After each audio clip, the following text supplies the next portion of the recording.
নমস্কার, কেমন আছো সবাই? আমি শম্পা চলে আসলাম নতুন একটা ব্লগ নিয়ে। আজকে শুক্রবার, ঘড়িতে এখন সকাল ৮টা বাজে। আজকে দেখো এখানে ভিত পুজো করেছি আমরা। নতুন বাড়ি করব তো, তার জন্য ভিত পুজো করা হয়েছে শুক্রবার করে। শুনেছি শুক্রবার বুধবার ভিত পুজো করলে নাকি শুভ দিন, এজন্য শুক্রবারটাই বেছে নিয়েছি আমরা। আর ওর বাবার দোকানটাও বন্ধ থাকে শুক্রবারে। আর দেখো এই ভিত পুজোর ভিডিওটা করতে পারলাম না, জাস্ট কটা ছবি তুলে নিয়েছি, সেটাই সব এক জায়গায় করে নিয়েছি। আর দেখো এখানে প্রথম থেকে যে ইটগুলো গেঁথেছে সেগুলো তুলতে পারিনি, অনেকটা গাঁথার পর তাই এই ভিডিওগুলো করছি। আর আজকে বন্ধুরা জানো প্রচণ্ড রোদ, আমি দাঁড়িয়ে থাকতে পারছি না। আর এরা যে রোদের মধ্যে কিভাবে কাজ করে এরাই জানে।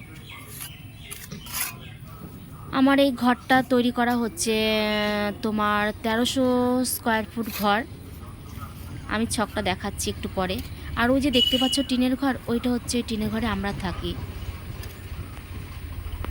আর এই পাশে তো নতুন ঘর করছি। এই ঘরটা অনেক দিন আগেই করতাম, কারণ করা হয়নি। আর আমার সরকার থেকে ঘর দেবে বলে বসেছিলাম, আমার লিস্টের নামও ছিল, কেটে দিয়েছে। কি করবো বলো। এই দেখো এই যে বস্তা দিয়া, এটা হচ্ছে আমাদের বেডরুম।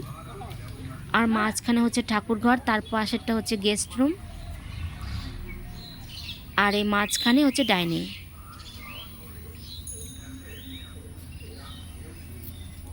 আর সামনে দিয়ে সিঁড়ির ঘর, এটা গেট হচ্ছে আর সিঁড়ির ঘরও হচ্ছে।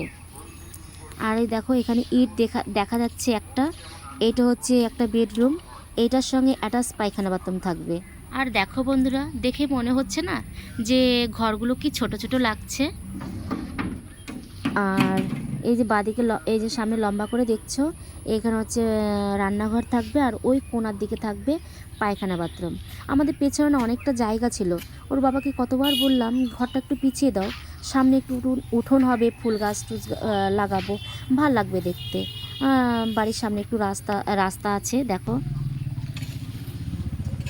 খুব সুন্দর লাগবে। কিন্তু ওর বাবা তখন বুঝতে পারেনি কি করবে বলো। আর ইটের গাদা ছিল তো, কে সরাবে, এর জন্যই দিল না।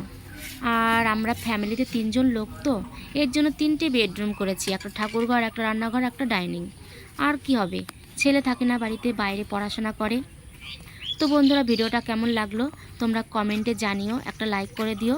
তাহলে আজকের মতো ভিডিওটা এখানে রাখছি। তোমরা সবাই ভালো থেকো, সুস্থ থেকো।